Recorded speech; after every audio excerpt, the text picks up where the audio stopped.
A young black student walks into a luxurious hotel, her confidence shining as she approaches the front desk. But instead of a warm welcome, she's met with cold stares and baseless accusations. The tension in the air thickens as whispers spread among the onlookers. What will happen when the truth is revealed? Let us know in the comments section below. Celine Parker stood at the entrance of the Lexington Crown Hotel, adjusting the strap of her duffel bag as the automatic glass doors slid open before her. She stepped inside, the scent of fresh lilies and polished wood filling her senses. A crystal chandelier loomed overhead, its light bouncing off the marble floor. Businessmen in tailored suits strolled past with their leather briefcases, while socialites in flowing gowns sipped champagne at the lobby bar. She belonged here.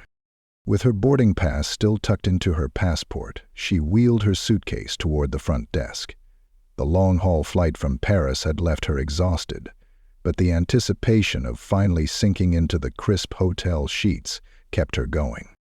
The woman behind the counter, Maggie Reeves, according to her name tag, glanced up from her computer screen. Her face remained neutral for only a second before her lips tightened into a forced thin smile. "Good evening, miss," Maggie said. "How can I help you?" Celine returned the smile. "Hi, I have a reservation under Celine Parker." Maggie's eyes flickered over her, scanning the simple black joggers, white sneakers, and oversized sweatshirt she'd thrown on for comfort. The warmth in her expression dimmed. "Your name again?" Celine repeated herself, setting her passport and phone on the counter. She tapped the confirmation email on her screen and slid it forward.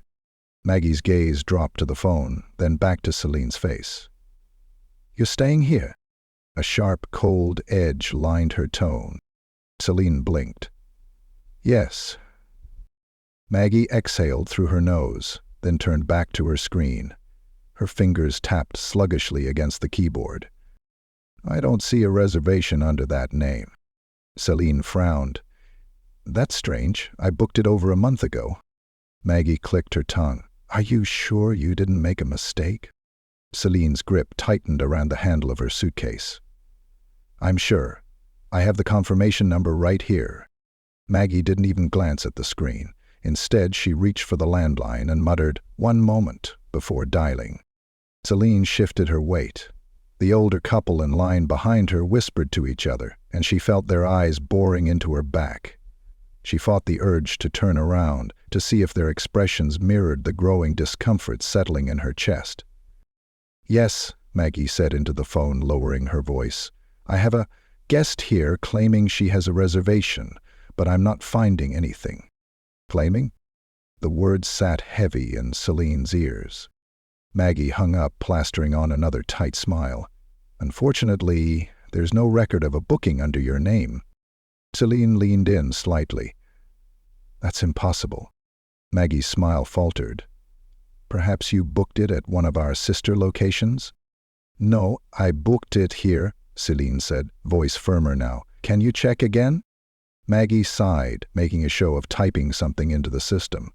A second later, she shook her head. "Nope, nothing." Heat crawled up Celine's neck. She glanced at the confirmation email again, her heart pounding against her ribs. She had planned for every scenario: delays, lost baggage, currency exchange issues. But not this. "I don't understand." "I paid for my room in advance," she said, forcing a calm tone. "I can even show you the charge on my card." Maggie's brows lifted slightly, amusement flickering behind her dull blue eyes. "I'm sure you think you did," she said, her voice slow and deliberate. "But our policy is strict. No reservation, no room." Celine felt her patience crack. "Can I speak to a manager?" Maggie's lips pursed. "I am the manager." The words landed like a slap. "Then maybe someone else can take a look," Celine pressed, not bothering to mask her frustration.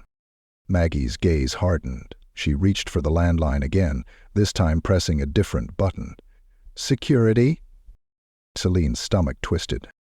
Maggie leaned into the receiver, lowering her voice again. We have an issue at the front desk.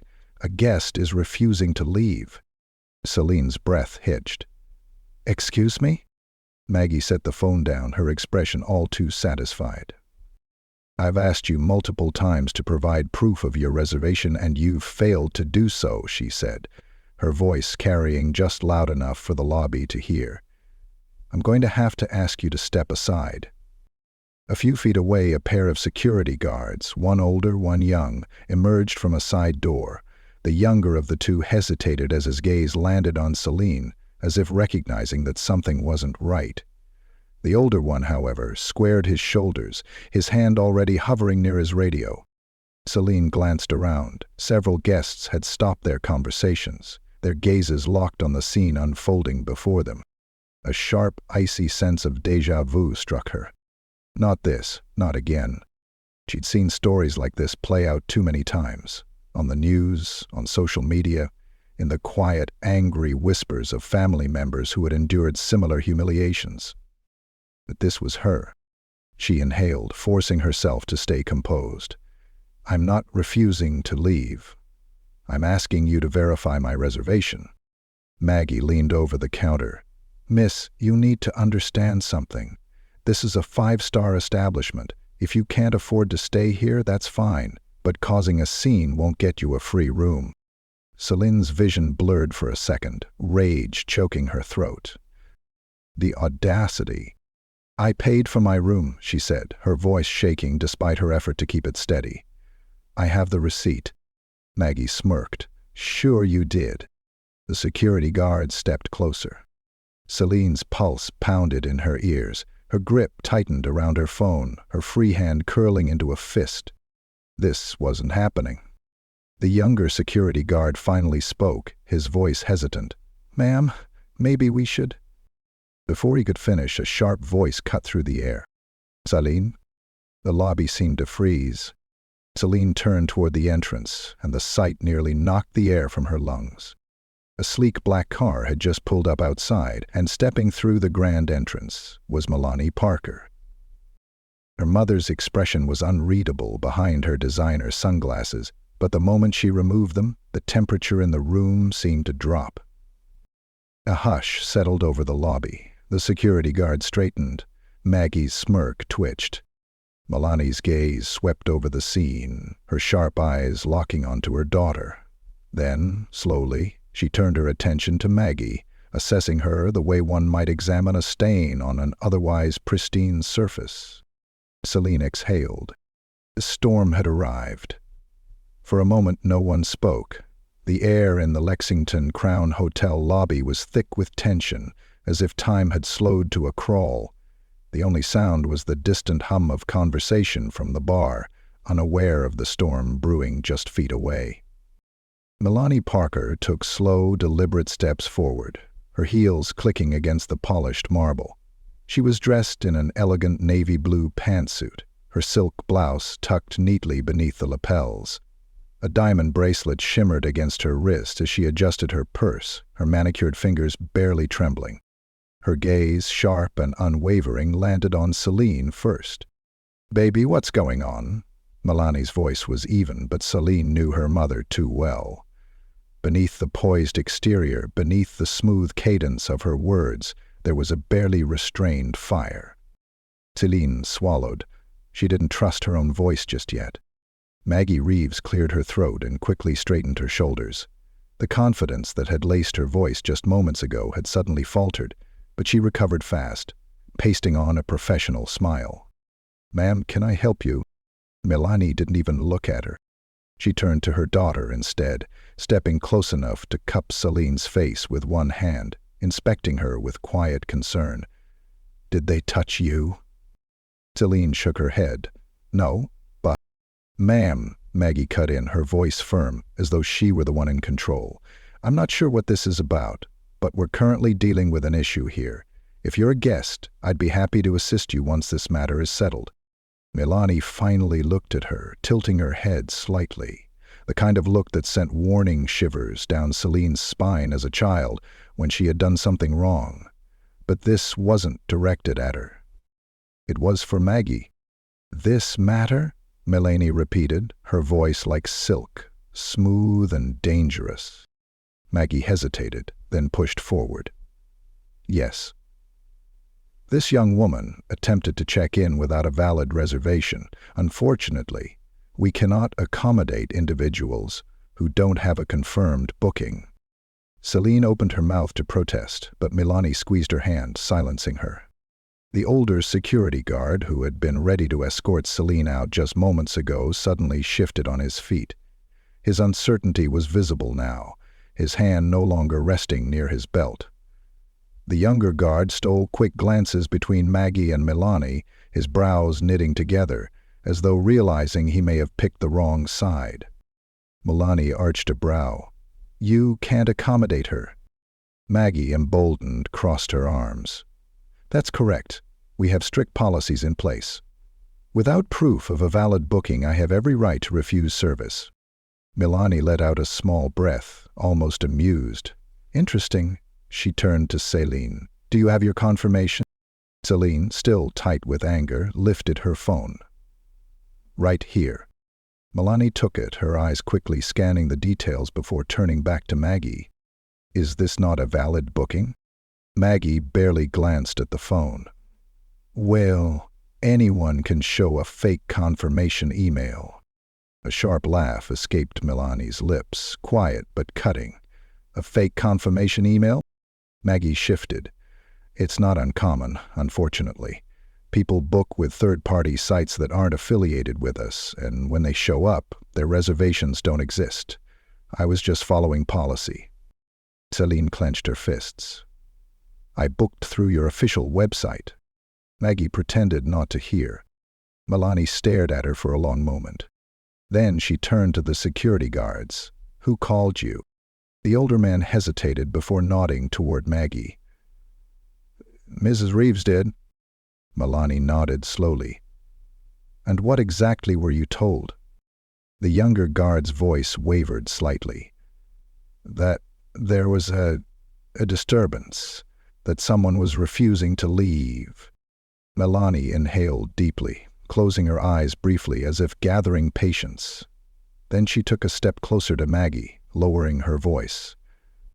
"Let me make sure I understand. My daughter, who has a confirmed reservation, was denied service. Then she was humiliated in front of other guests, and now you're accusing her of falsifying her booking." Maggie stiffened. "I didn't know she was your daughter." Melanie's expression didn't change, but Celine could feel the shift in the room, a storm cloud gathering before the first crack of lightning. "You shouldn't have had to," Melanie said, her voice dropping into something impossibly calm. "Every guest should be treated with respect, regardless of who they are." Maggie's confidence wavered. I was only doing my job." "Was that your job?" Melanie asked coolly. "To humiliate a young woman? To make assumptions about her? To call security on someone who had done nothing wrong?" Maggie opened her mouth, then closed it. The murmurs in the lobby grew louder. A few guests who had been recording the scene tilted their phones down slightly, eyes widening as realization dawned. Daniel Morgan, the assistant manager, had been standing to the side, his face tight. Now he finally stepped forward. "Ms. Parker," he said, his voice careful, "if I may." Melanie turned her gaze to him, unimpressed but willing to listen. Daniel cleared his throat. "I just checked the system myself. Ms. Parker's reservation is indeed in our records. It seems there was an error on Ms. Reeves' end." Celine's stomach twisted at the convenient excuse. Maggie's face turned red. I must have overlooked it." Melanie exhaled sharply through her nose, a hint of a smirk pulling at the corner of her lips. "Overlooked?" Maggie nodded quickly. "It happens sometimes. A simple mistake. I truly apologize for the inconvenience." Melanie stared at her. Silence stretched between them. Then, very softly, Melanie chuckled. "A mistake?" she repeated, shaking her head. "Is that what we're calling this?" Maggie shifted nervously. Melanie took another step forward. lowering her voice just enough for only Maggie to hear. "You should know who you're dealing with before making an enemy." Maggie swallowed. Milani turned back to the security guards, her voice loud enough for everyone to hear again. "Gentlemen, my daughter will be staying here tonight. Please make sure her bags are delivered to her room." The younger security guard nodded quickly, eager to step away from the tension. "And you," Milani said, turning back to Maggie, "expect a meeting in the morning." Maggie's face drained of color. "Ma'am." But Milani was already walking away, her arm wrapped around Celine's shoulders, leading her toward the elevator. Celine glanced back once, just in time to see Maggie standing stiffly behind the desk, her mouth pressed into a thin line. Daniel Morgan was already pulling her aside, speaking in hushed tones, while James Whittaker, the senior investor, watched from across the lobby, his expression unreadable. As the elevator doors slid closed, Celine exhaled for the first time in what felt like hours. Milani squeezed her hand. "Baby, I'm sorry I wasn't here sooner." Celine leaned into her mother's warmth. "You got here just in time." Milani kissed her temple. "Get some rest tonight. Tomorrow we make things right." The elevator dinged softly, carrying them upward. The storm had passed, but the aftershocks had only just begun. The next morning, the Lexington Crown Hotel was unusually quiet. Staff members whispered behind sleek mahogany desks, eyes darting toward the grand doors of the executive meeting room. The tension in the air was palpable. Word had spread fast.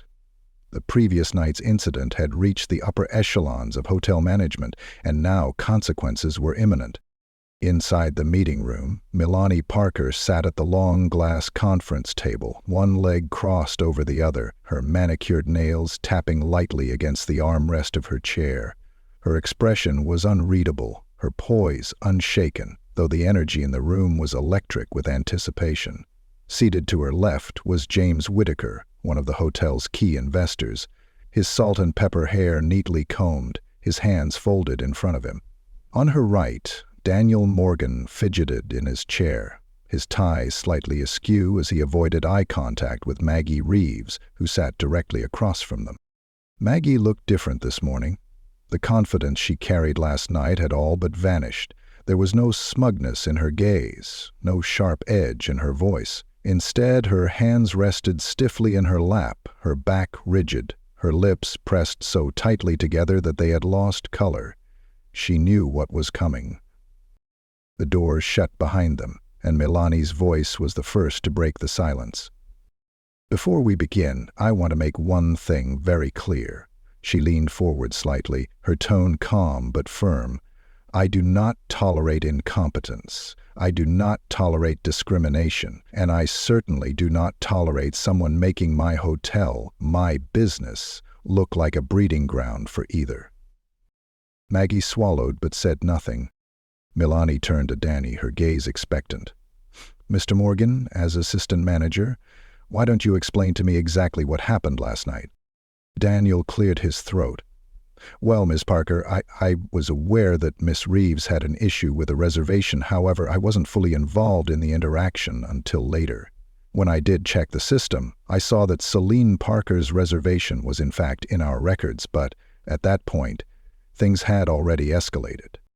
Milani stared at him for a beat longer than necessary. "Escalated how?" Daniel hesitated. "Security had already been called, and Ms. Reeves had insisted that your daughter's booking did not exist." Milani nodded slowly as if digesting the information. Then, without looking away from Daniel, she asked, "And was this an oversight or was it intentional?" Maggie bristled. It was an honest mistake. Milani's head snapped toward her. "Was it?" Maggie hesitated. "Yes, ma'am. It wasn't intentional. Let's stop right there," Milani interrupted, her voice cool. She turned to James Whittaker, who had been silent until now, his sharp eyes studying the situation. "Mr. Whittaker, have you had a chance to review the footage from last night?" James nodded. "I have." "And what did you see?" James took a breath, glancing at Maggie before speaking. I saw Ms. Reeves treat a paying guest with hostility and suspicion from the moment she arrived. I saw her dismiss proof of the reservation. I saw her call security before even making a real attempt to verify the situation. And I saw her publicly humiliate a young woman in the middle of our lobby. Maggie's face burned red, but she remained silent. Milani folded her hands in front of her. Would you say that reflects the values of this hotel? Jane's lips pressed into a thin line. No. Milani let the words settle in the air for a moment before turning back to Maggie. An honest mistake? Milani repeated, her voice lower now, almost like a whisper. You humiliated my daughter in front of dozens of guests. You called security on her. You accused her of falsifying a reservation, and when presented with proof, you ignored it. You abused your authority, and now, sitting here, you expect me to believe it was just an oversight? Maggie's fingers curled against her lap. Milani shook her head, not interested in whatever excuse was coming next. Let me ask you something, Ms. Reeves. If my daughter had been a different guest, a young white woman in designer luggage, would she have received the same treatment? Silence. Maggie's throat bobbed as she swallowed. I'd treat all guests the same. Milani gave a soft, humorless laugh. Do you? Maggie said nothing. Milani took a deep breath, glancing briefly at James before turning back to Maggie. Here's what's going to happen. Effective immediately, you are suspended while we conduct a full investigation into your past interactions with guests. If we find that this was not an isolated incident, you will be permanently terminated. Maggie's breath hitched. Ms. Parker? Milani raised a hand. You've done enough talking. Maggie's jaw tensed. I've given years to this hotel. I've worked hard at and yet, in one night, you managed to damage its reputation. Milani interjected smoothly. I'm not just the owner, Miss Reeves. I built this hotel. I cultivated its image, its clientele. Every guest that walks through those doors does so with the expectation of luxury, but most importantly, dignity. Maggie gritted her teeth. I didn't know she was your daughter. Milani's expression hardened. That's exactly the problem. She shouldn't have needed to be my daughter for you to treat her with respect. Maggie's mouth clamped shut. Milani turned toward Daniel next. Mr. Morgan? Daniel straightened. You saw what happened. You knew something wasn't right, yet you hesitated. I'm disappointed. Daniel swallowed. There was a lot happening, ma'am. Milani held up a hand. I understand, but hesitation in the face of injustice is just as dangerous as the injustice itself. Do better. Daniel nodded quickly. Yes, ma'am. Milani turned back to James. We're going to send out a statement. Publicly, we're implementing new policies for bias training, effective immediately. I want a full internal audit of all previous discrimination complaints. If we find anything like this in the past, I want to know about it. James nodded. Understood. Milani exhaled, pushing her chair back and standing to her full height. That's all.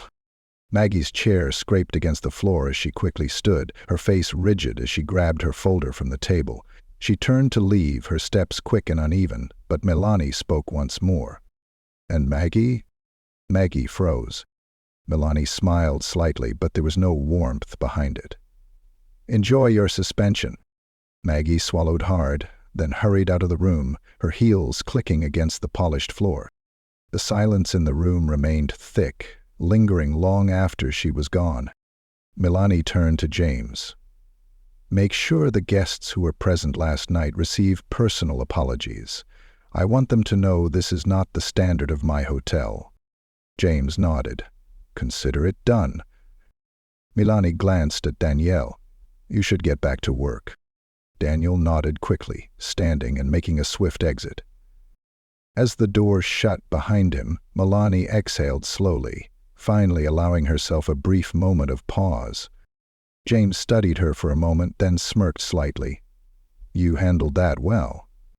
Milani smirked back, but there was a sharpness in her eyes. "I always do." She adjusted the cuffs of her blazer, grabbed her purse, and strode out of the room, her head held high. The power shift was complete. A week later, the Lexington Crown Hotel was not the same place it had been the night Celine Parker walked through its doors and was met with hostility. The tension that once floated in the air like an unspoken rule had been replaced with something different, an awareness, a shift in atmosphere. Employees walked a little straighter, voices carried a little softer, and more importantly, eyes saw a little clearer. Celine stepped out of the black town car, adjusting the strap of her purse as she glanced up at the towering hotel. It looked the same on the outside, regal and pristine, but she knew it was different now. The events of that night had forced change, and she was here to see the final chapter unfold. Milani walked beside her, heels tapping confidently against the marble as they entered the grand lobby. Unlike the last time, there was no hostility. No suspicious glances, no hushed murmurs at the sight of her. Instead, there was recognition. The concierge greeted them with a polite nod. The front desk receptionist, someone new, someone who wasn't Maggie Reeves, offered a warm smile. The shift was small, but undeniable. James Whittaker was waiting for them near the executive lounge, hands folded behind his back. He wore the same composed expression he always did, but there was a hint of satisfaction in his gaze. "Miss Parker," he greeted Milani first, then turned to Celine. "Miss Parker, glad to see you both back." Celine met his gaze. "Glad to be back." James gestured toward the lounge. "Shall we?" They stepped inside, where a group of key investors, managers, and senior staff members were gathered. At the center of it all was Maggie Reeves. She sat stiffly, her shoulders squared, her lips pressed into a tight line. There was no trace of the arrogance she had worn so proudly that night. No smugness, no condescension, just the weight of the consequences she had tried to avoid. Milani took a seat across from her, back straight, expression unreadable. Celine stood beside her mother, observing the woman who had once dismissed her as if she were invisible. The silence stretched before Milani finally spoke. "Miss Reeves, let's not waste time. We have a decision to finalize." Maggie nodded stiffly, though she kept her gaze locked on the table instead of meeting Milani's eyes. James leaned forward, voice firm but professional. "After reviewing the investigation, we've come to a conclusion regarding your actions." Maggie exhaled sharply.